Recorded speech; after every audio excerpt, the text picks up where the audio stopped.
বাংলাদেশে চ্যালেঞ্জিং পেশা গ্রহণ করেন পুরুষ মানুষরা।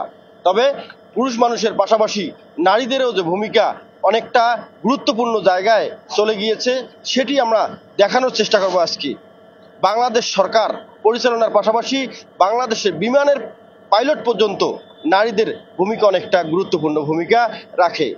পাশাপাশি আজকে আপনাদেরকে দেখাবো লালমনিরহাট জেলায়, লালমনিরহাট থেকে বুড়িমারি পর্যন্ত করতোয়া এক্সপ্রেস ট্রেনটির একজন চালক আছে নারী, তার নাম ফরিদা খাতুন।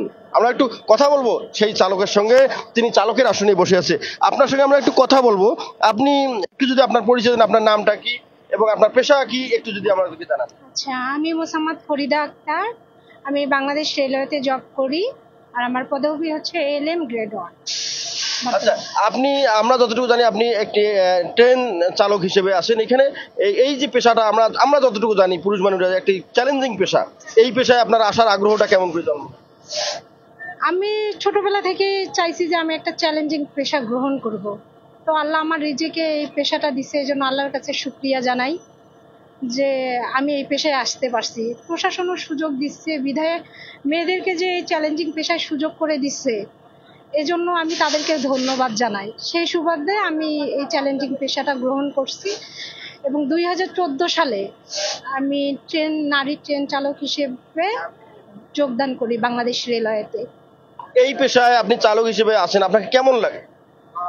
এই পেশায় আমি চালক হিসেবে আসছি, আমার অনেক ভালো লাগে, কারণ আমি এমন একটা পেশা আল্লাহ আমার ভাগ্যে দিছে যে আমি মানুষের সেবা করতে পারি।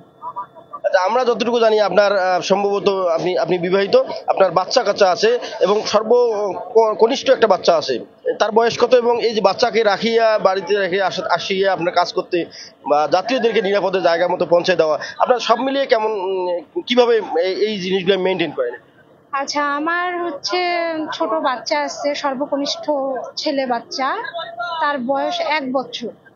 এই জানুয়ারি মাসের 30 তারিখে 1 বছর হয়েছে। তাকে যখন রেখে আসি প্রথমে অনেক খারাপ লাগে যে ছোট বাচ্চা, মানে কিভাবে বুকের দুধ খায়, কষ্ট লাগে। যখন আমি আমার পোশাকটা পরি তখন এই কষ্টটা ভুলে যাই যে আমার অনেক যাত্রীরা আছে, তাদেরকে নিরাপদে বাড়িতে ফিরে দেই।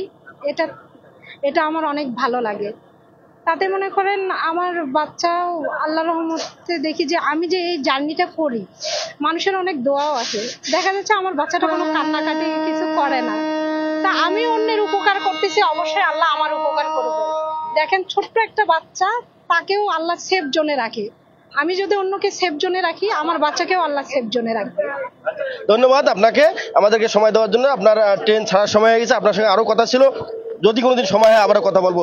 ধন্যবাদ।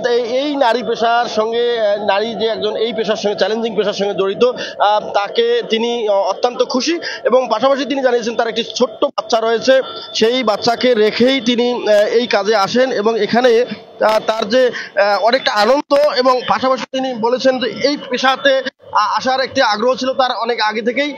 তিনি বলেছেন আমাদেরকে যে এই পাশাপাশি আপনাকে তিনি জানিয়েছেন যে এই চ্যালেঞ্জিং পেশায় আসার জন্য তিনি অনেক দিন ধরেই তার আগ্রহ ছিল, যার কারণে আল্লাহর পক্ষ থেকে, সৃষ্টিকর্তার পক্ষ থেকে তার এইখানে এই জায়গায় রিজিক এসেছে।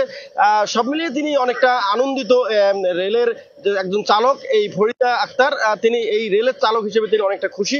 পাশাপাশি নারীদেরকেও তিনি অনেকটা উদ্বুদ্ধ করেছেন যে চ্যালেঞ্জিং পেশাগুলোতে জড়িত থাকে এবং চ্যালেঞ্জ গ্রহণ করেই আগামীতে বাংলাদেশ গড়ার লক্ষ্যে, বাংলাদেশকে এগিয়ে নেওয়ার জন্য নারীদেরকে এরকম চ্যালেঞ্জিং পেশায় আসার আহ্বান জানিয়েছেন ফরিদা আক্তার।